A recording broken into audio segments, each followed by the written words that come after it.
Бұл іс-шара бұрынғылардан өзгеше деуіміздің өзіндік дәйектері де жоқ емес.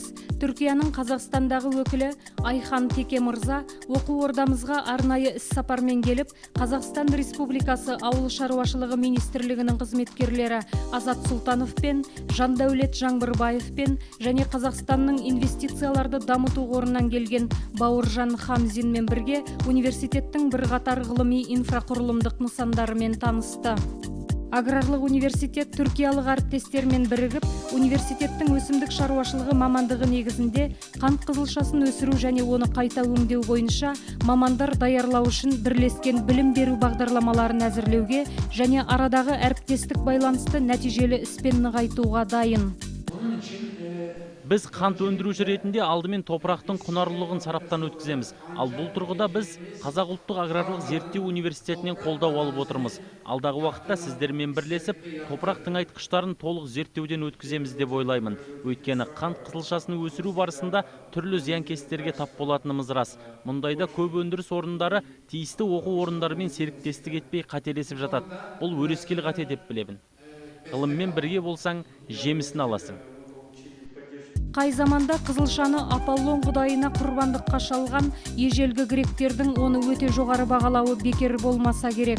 Халық медицинасында дәрі-дәрмек ретінде пайдаланылғандығы Гиппократ еңбектерінде дәлелденген бұл көкөніс ауыл шаруашылығы дақылдарының ішіндегі тәлегінен тамырына дейін бойына ең құнды емдік және пайдалы заттарды жинаған құнарлы табиғи қойма болып табылады.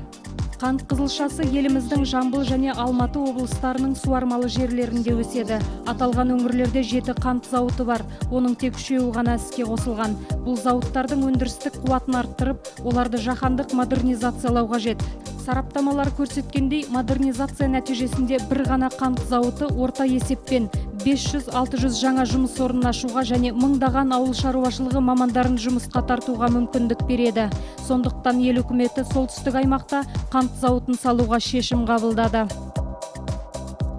Мы инвестору говорим, самое важное, что сейчас подготовка кадров. Когда у нас есть замечательный университет, который статус получил в исследовательском университете, объединяет в себе в консорциуме все крупные специализированные университеты, имеет таких партнеров по всему миру, он на карте не видим. Қант қызылшасын егудің жаңа алқаптарын үлкейту, адами және табиғи тәуекелдіктердің, жылу жетіспеушілігі және су тапшылығы сынды қолайсыз факторлардың алдын алу мәселелері жөнінде түркиялық қонақтарға университет ғалымы Марат Қожабергенов түсіндіріп өтті. 3000 гектар жер керек. Бір заводты обеспечить үшін 6 ай бойы жұмысқа. 6 айлық еш. И содан кейін Қазақстанда самый мәселе, егер қылшадан 330-дан жоғары алу керек. Одан төмен алғанда уже эффект болмайды. 330. Ну, мы сейчас эту планку перешли уже. Талдыкурганцы получают до 600, 560, 56 тонн, 60 тонн получают. Это не проблема. Урожайность для нас не проблема.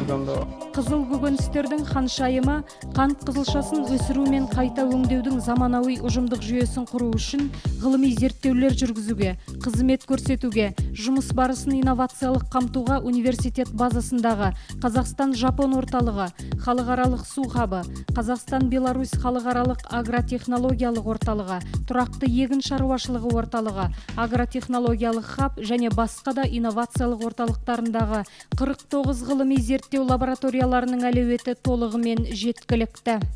Қазақ ұлттық аграрлық зерттеу университетінің медиа орталығынан.